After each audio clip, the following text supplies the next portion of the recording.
Hey, Happy New Year. Bill here, Novisible Scars. I'm recording on New Year's Eve here, 2025.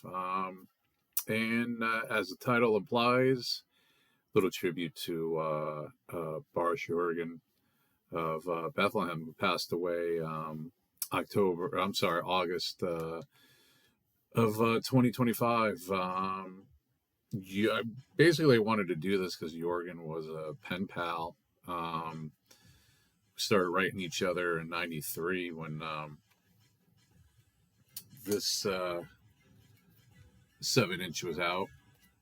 And it all started with this little ad right here I got in the mail. And anybody from that time period knows this is how we found out about releases and bands and tape traders, etc., etc. Let's see.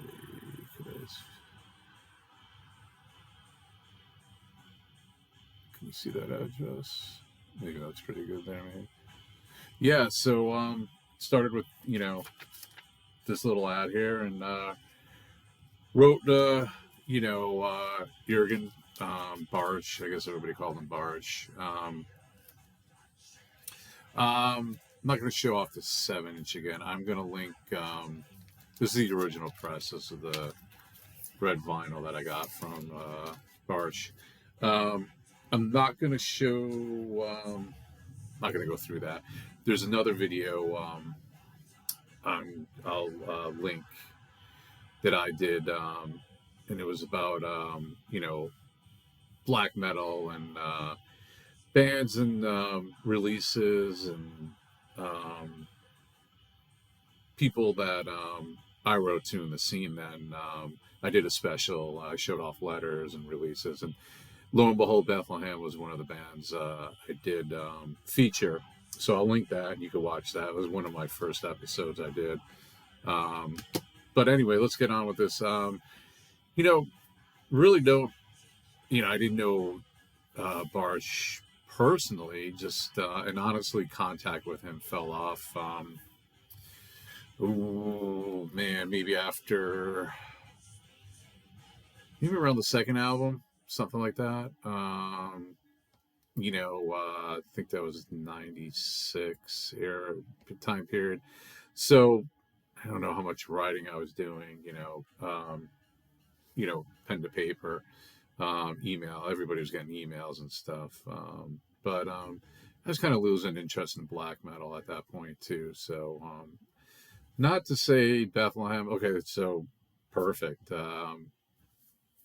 Bethlehem. I mean, if you haven't heard them, they described themselves as dark metal. They definitely had aesthetics of death metal, black metal, doom metal, all combined in one.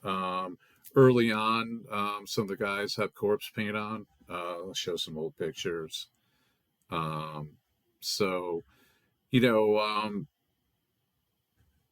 93, 94, if you had corpse paint, you're kind of seen as black metal, So, in my opinion, from what I remember.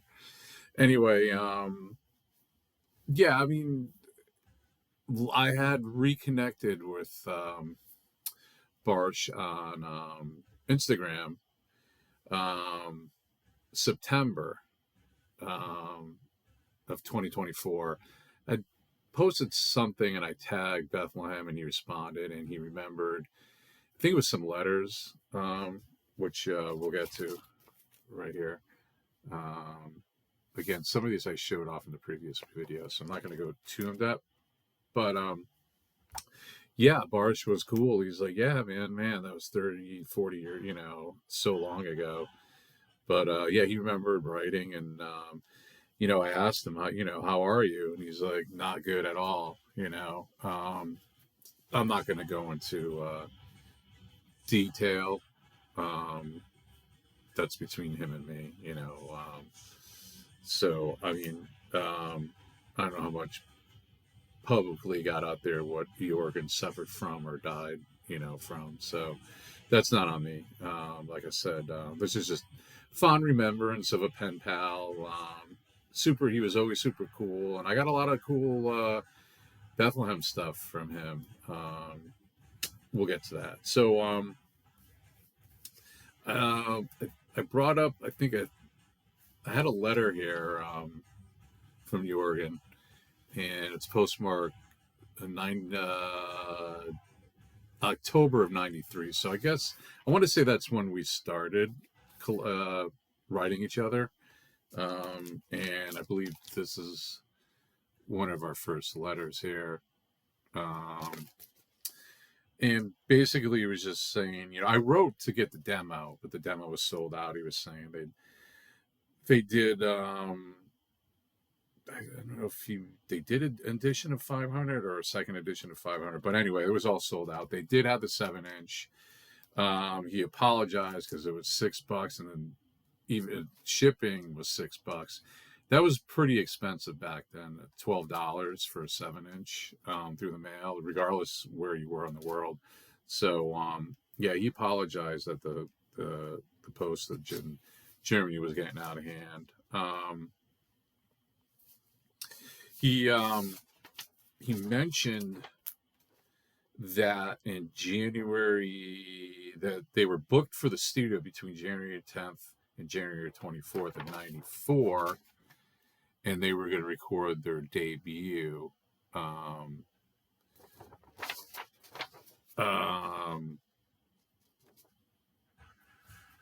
Dark metal for I guess, what was it? It's a French label.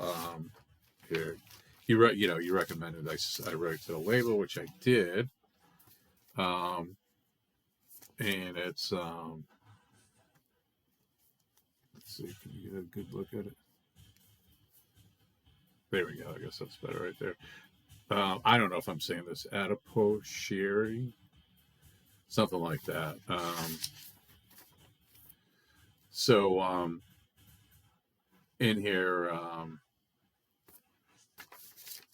you'll see right here, it says Bethlehem 7/8, great dark metal, seen a CD on Adipocere.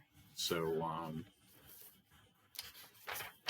that was that's what I was talking about before, how we spread information. Jürgen, I wrote, he mentions this label, I write to them, and then so on and so forth. And we were getting the ball rolling through the mail, and finding out about things like we used to do. So I think let's see. So that was our first exchange of letters. Second letter, I sent them money for the 7-inch. Let's see.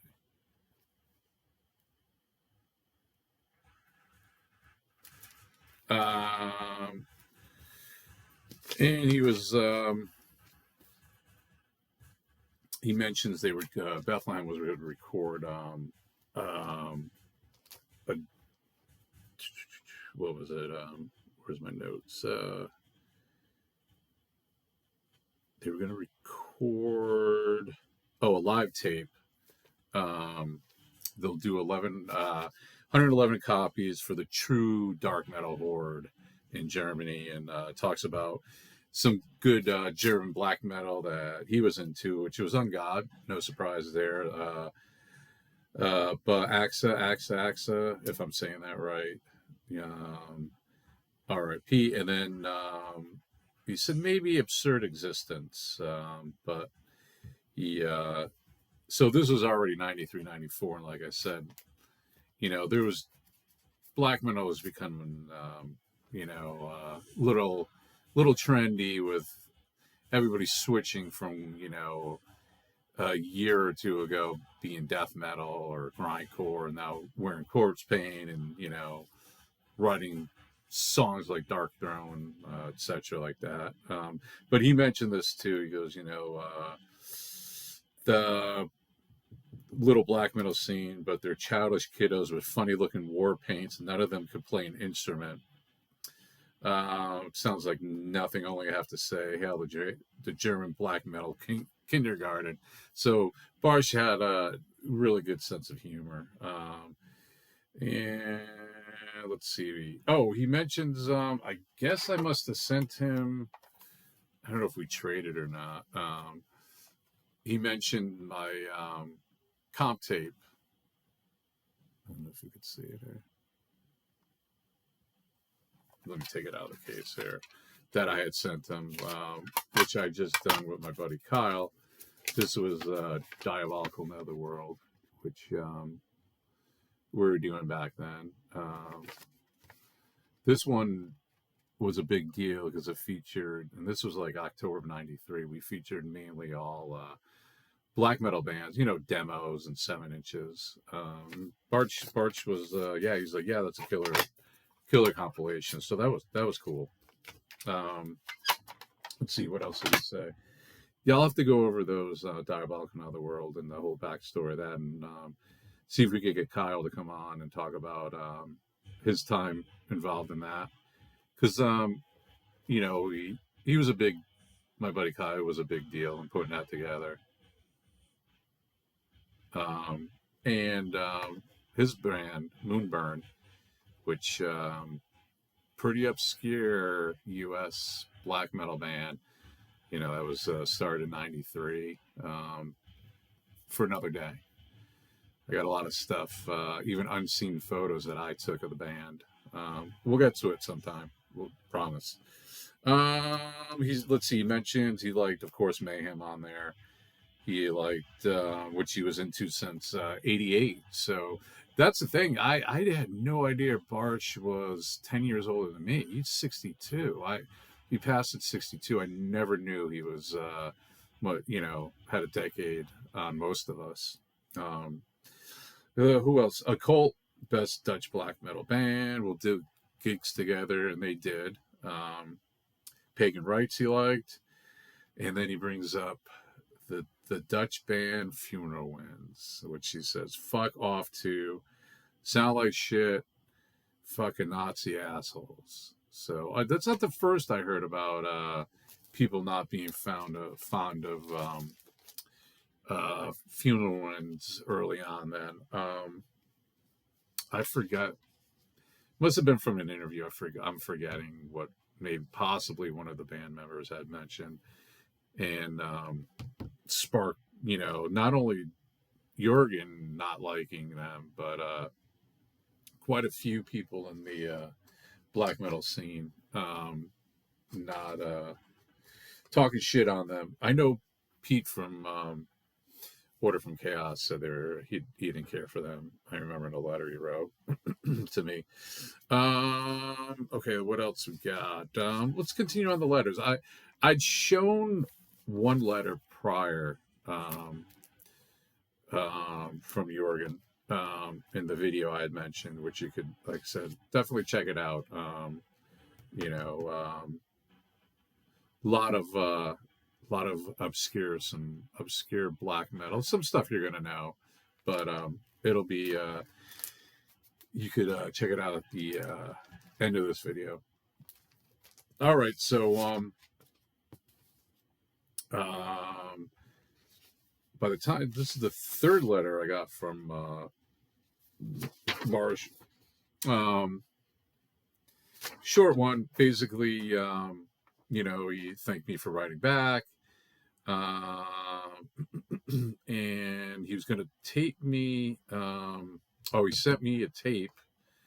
Well, they had done that live video, an actual live video that was on videotape, but he sold out. They did like 50 copies, but I don't know, maybe I'm reading this wrong, but he was going to try to tape the audio for me, but it just didn't happen. But he did send me a tape, and I think it was exchanged for the Diabolical Netherworld of, he sent me some, their demos, the Bethlehem demos, and one Bethlehem demo and the promo, which was a promo for the 7-inch. What else did he say? Live video, 15 minutes, 50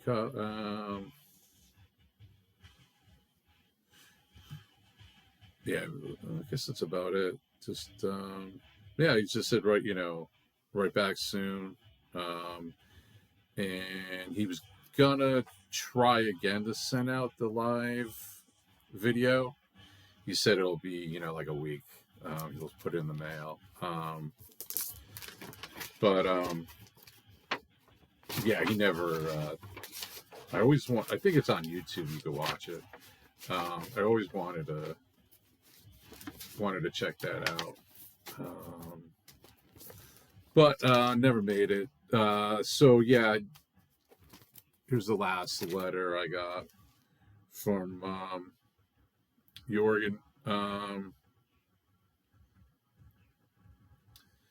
Yeah, he just mentioned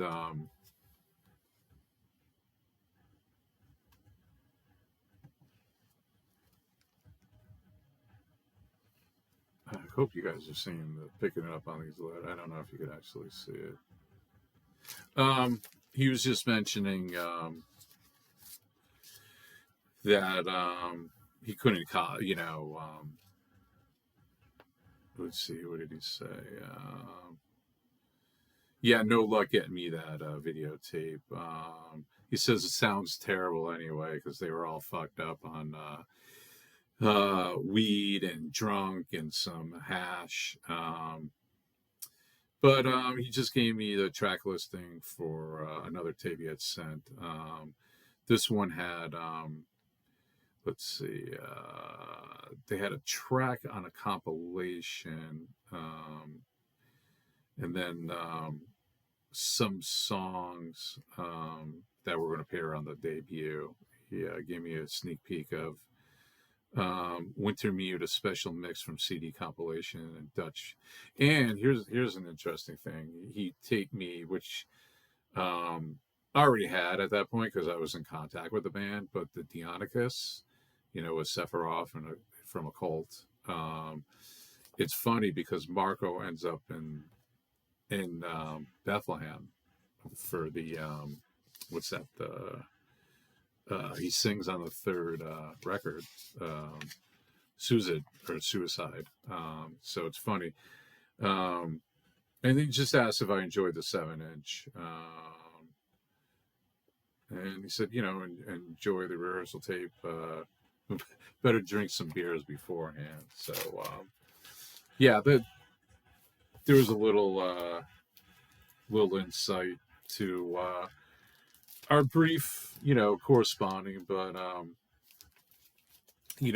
still, I always liked Bethlehem. I liked them from the start, and Bartsch was always cool to write to. So besides the letters,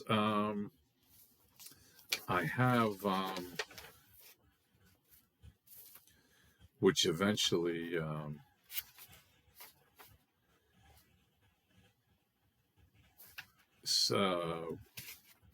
Worked with the band was Red Stream Records from Pennsylvania. Pat was always an awesome guy that ran it. He was carrying the 7-inch and enjoyed it. Which Red Streams ends up doing a version of it on black for the U.S. market, black vinyl. And now that was winter. This is the winter catalog '94. I'm referencing. So in there, he has. Let's see, where is it? Here it is. He has.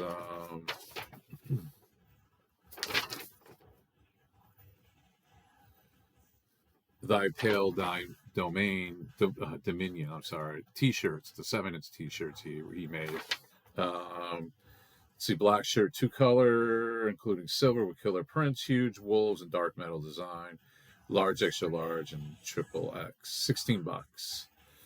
So Pat was already on to, Bethlehem from the get-go, and which leads the band to, signing with Pat. And we'll get to that.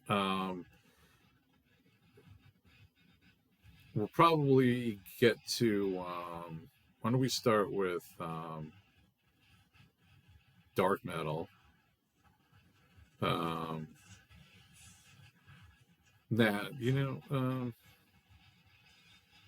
I already had mentioned, why don't we'll stay. I already mentioned dark metal. So after dark metal, and the reason I brought up Redstream is because Pat signs the band for their second album, the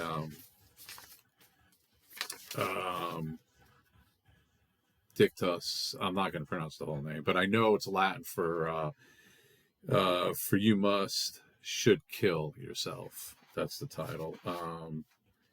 So winter '95 catalog, Redstream again, and it's announces right here that Bethlehem are going to do their second CD with Redstream.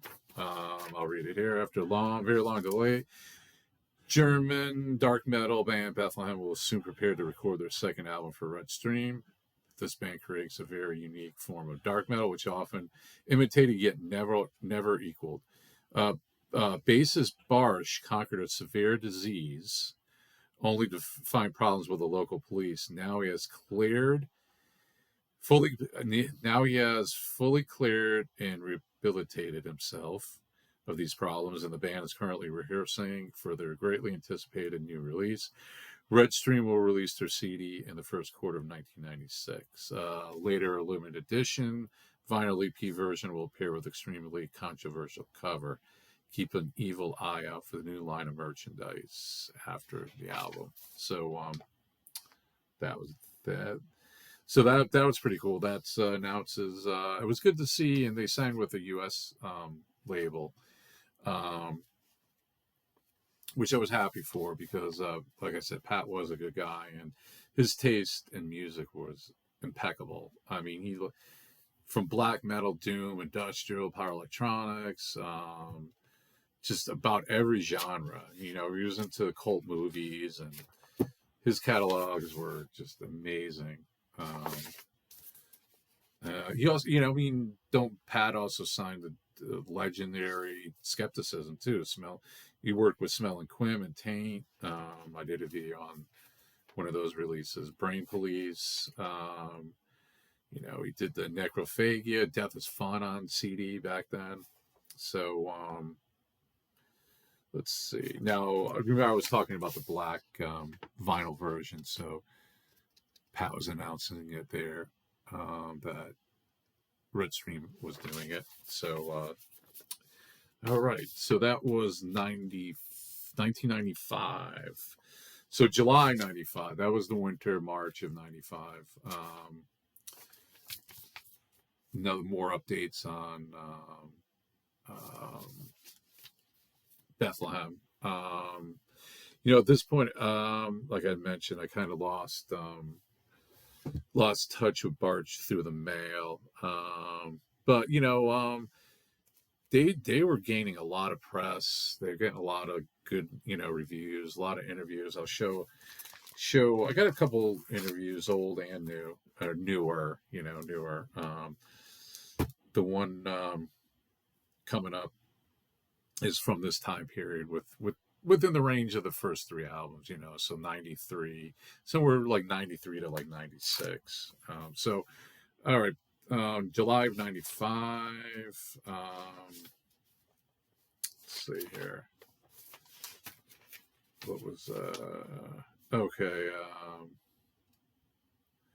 Just announces the thy Bethlehem, thy pale dominion, 7-inch, true summer, and sullen dark metal, hail decay, welcome ruin, black metal, black vinyl, and music.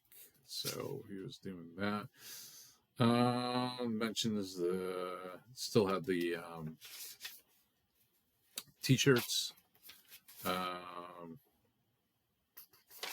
There was something else in here.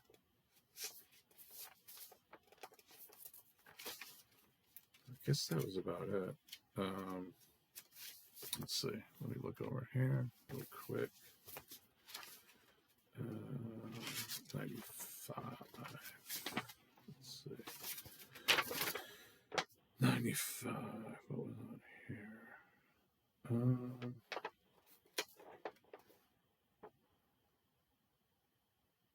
No, I guess that's about it. That was it for that. Yeah, that's it for the red stream. Let's take a look. We'll get a better, like I said, for the most, when Boris wrote to me, those letters are pretty, I couldn't get an idea that, how some of his, his personal demons didn't show in these letters. They were always enthusiastic about telling me about bands and Bethlehem and what they were doing, and but we'll get an insight into more of the psyche from a couple of the interviews we have, where he Bars talks about lyrics. Anyway, from the 93-94 period, we have this Polish zine, Thy Kingdom Come. I think this is the second issue. Let's see. Third issue. And lo and behold, there we go. Lo and behold, Bethlehem, English interview with Bethlehem. In particular, Barsh. As you can see, two of the members did. Barsh himself, I think he wore, eye paint, black eye. He blacked out his eyes, and then I think, is that the original singer? Yeah, he had corpse paint on. There's videos on YouTube. You can see that. Let's see. What do we want to? Let's see. So we were talking about I didn't really get an idea of what a tortured soul Barsh was, but he didn't come across like that. He was kind of a joker, he had a good sense of humor. But the author asked, what about depression in your lyrics? I'm the writer of, and this is Barsh speaking here. I'm the writer of all lyrics except Third Nocturnal Prayer, which was written by vocalists. These poems have no message, for they are just dark visions of my subconscious. Everybody can decide on his or her own if there will be meaning in it. The poems are very depressive and negative nature. Often there is no hope in them, and they are totally without religious view. I must warn you, if you should be a depressive person, be careful with reading them, for they will show no way out of misery, but into death. So there you go. Let's see, what else?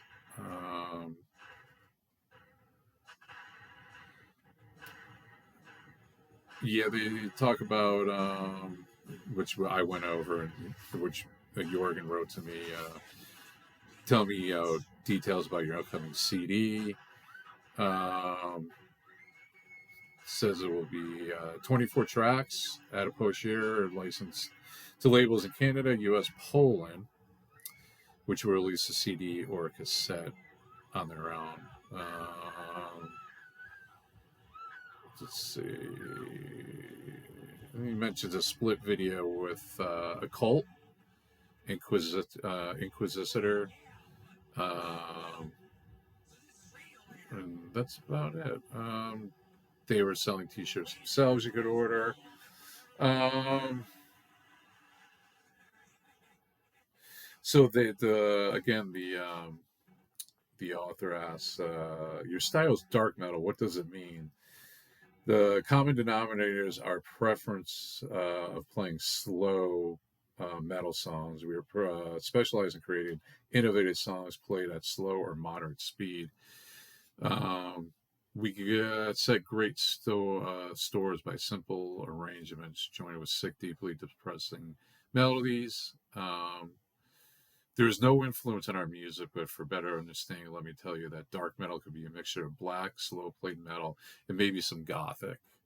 But surely we sound more depressive than any gothic band. Um, yeah, that's about it from there. Not going to read it all, but little insights to the mind of the band. Early on in the career of Bethlehem. Let's see. We're going to jump ahead to. This is I have an original flyer I got in the mail again for German Fest, Open Air Fest from was it '96? And as you can see, I don't know if I have to look more. I didn't really look thoroughly enough, but Bethlehem did play a lot of good bands on this. I don't know if this show actually happened. I have to investigate. But this was I like the concept of this flyer folded out, had the map in there. So if anybody knows if this show happened or when, man, come on, drop a comment, let us know. All right, so that brings us up to 95. And again, thanks to the man himself, Jürgen, for giving us this music so early on. That was already killer. From the 7-inch I Pale Dominion, dark metal, the first full length, the second full length, Dictus, and then Suicide, the third album, which was a little bit, was that 98? We'll get to that. I just wanted to do, maybe the first 2 or 3 years. And then we'll continue on after, right around when the third album came out. I got a little bit more stuff to talk about, which starts like in 97. Okay, anyway, hey, happy New Year. Have a good, hopefully it's a good 2026, right? Drinking winter lager here from East Rock Brewing Company here in Connecticut, New Haven, Connecticut. So with that, toast and cheers. And stay tuned for part 2.